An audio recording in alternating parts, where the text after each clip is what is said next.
नमस्कार, आप देख रहे न्यूज़ लाइन 24। डीसागढ़ रोड की हालत काफ़ी खस्ता हो चुकी है। लोगों को चलने में काफ़ी दुश्वारियों का सामना करना पड़ रहा है। इसी प्रॉब्लम की सॉल्व के लिए आज डीसागढ़ पोस्ट ऑफिस में मुकामी लोगों ने रोड जाम किया। आइए तफसील रिपोर्ट के लिए आपको वहां लेके चलता हूं।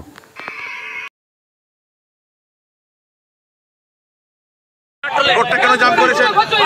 রোডটা কেন জাম করেছেন? রোডটা প্রায় অ্যাক্সিডেন্ট হচ্ছে, একটা খুবই বাজে অবস্থা। আমরা ওই জন্য সবাই কি ডিমান্ড কেছে আপনাদের?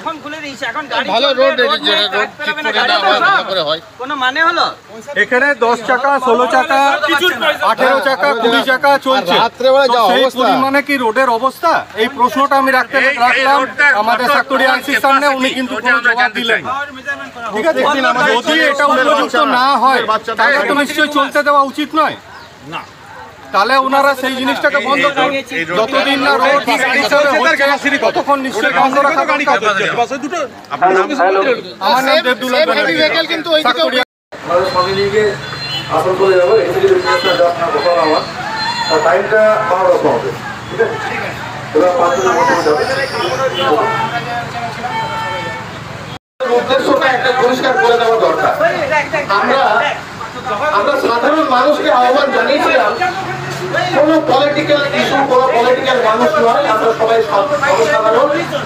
আমরা যে নিত্যদিন আমরা যে এই রোডের জন্য আমাদের যে অসুবিধা হয়, সেই অসুবিধাটাকে তুলে ধরার জন্য সবাইকে আহ্বান জানিয়ে এবং অসংখ্য ধন্যবাদ জানাই আপামর জনসাধারণকে, যারা এই কর্মসূচিকে সাফল্যমণ্ডিত করার জন্য এত বৃষ্টির মধ্যে আপনারা এসেছেন। তার জন্য আপনাদের সবাইকে ধন্যবাদ জানাই। এই রাস্তা শুধুমাত্র এটা কোনো পলিটিক্যাল জায়গা নয়, এখানে কোনো সমস্ত মানুষ রয়েছেন, সাধারণ মানুষ। এখানে কোনো পলিটিক্যাল কালার নেই, এখানে পলিটিক্সের কোনো ছোঁয়া পর্যন্ত নেই। সবাই আপামর জনসাধারণ এসেছেন নিজের সুবিধার জন্য, তার বাচ্চা থেকে শুরু করে তার পরিবারের সমস্ত মানুষের জন্য তারা এক জায়গায় জড়ো হয়েছেন। এবং আমরা চেয়েছিলাম যে এই রাস্তা, আমরা বহুবার সবাই মিলে বলার পরেও এই রাস্তা আমরা দেখেছি যে চিটফুটির কাজ হচ্ছে। কখনো দুটো ইট দিয়ে, কখনো চিট দিয়ে চিটফুটি আকারে কাজ করে যাচ্ছে। এবং সেটা 15 দিনের মাথায় 16 দিনের মাথায় একটা বৃষ্টি হোক নাই হোক, সেখানে সেই রাস্তার আবার সেই বেহাল দশা হয়ে যাচ্ছে।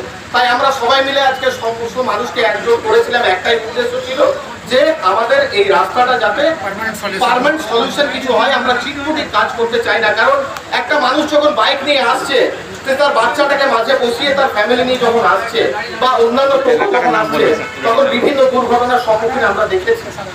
তাই সাকতড়িয়া, ডিসাগড়, ঝালবাগান সোসাইটি, নিয়ামতপুর, ডিসাগড় ঘাট থেকে শুরু করে আপনারা যদি দেখেন, শীতলপুরে একটা এমন খাল হয়ে আছে যেখানে আপনি স্পিডে যান নাই যান, আপনার আগে গাড়ি থাকুন না থাকুন, প্রতিটা জায়গায় বাইক নিয়ে বেরোলেই আপনি দুর্ঘটনার সম্মুখীন হতেই পারেন। তাই আমরা চাই প্রশাসনের দৃষ্টি আকর্ষণ করার জন্য নন পলিটিক্যাল ভাবে সমস্ত সাধারণ মানুষকে এক জায়গায় করে আমরা চেয়েছিলাম এই রাস্তার একটা সুন্দর ব্যবস্থা করতে, যাতে নতুন রাস্তা আমাদের চাই। আমাদের দাবি একটাই, নতুন রাস্তা চাই। তো মাননীয় আইসি সাহেব, সাকতড়ি আইসি আমাদেরকে কথা দিয়েছেন যে আমি নিজ দায়িত্বে পিডব্লিউডি আধিকারিকের সঙ্গে আপনাদের মিটিং করিয়ে এর একটা 18 তারিখে একটা মিটিং আপনাদের করাচ্ছি এবং স্থায়ী সমাধানের ব্যবস্থা করব। তাই ওনার সম্মান রেখে, ওনার কথা অনুযায়ী আমরা আজকের এই পথ অবরোধটা তুললাম। 18 তারিখের পর, মিটিং এর পর যা সিদ্ধান্ত হবে আমরা আবার আপনাদের জানাবো।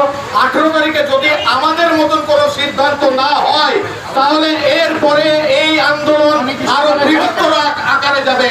শুধু পোস্ট অফিস মোড় নয়, এরপর আমরা শীতলপুর যাবো, রাধানগর যাবো, নিয়ামতপুর যাবো, পাবন্ডিয়া যাবো, গোটা এলাকায় আমরা স্পর্শ করবো। এটাও আমরা জানিয়ে দিতে চাই, এই আন্দোলন আমরা থামাবো না, এটা চলতেই থাকবে যতক্ষণে স্থায়ীভাবে কোনো ব্যবস্থা না হয়। আপনাদের আরেকবার ধন্যবাদ।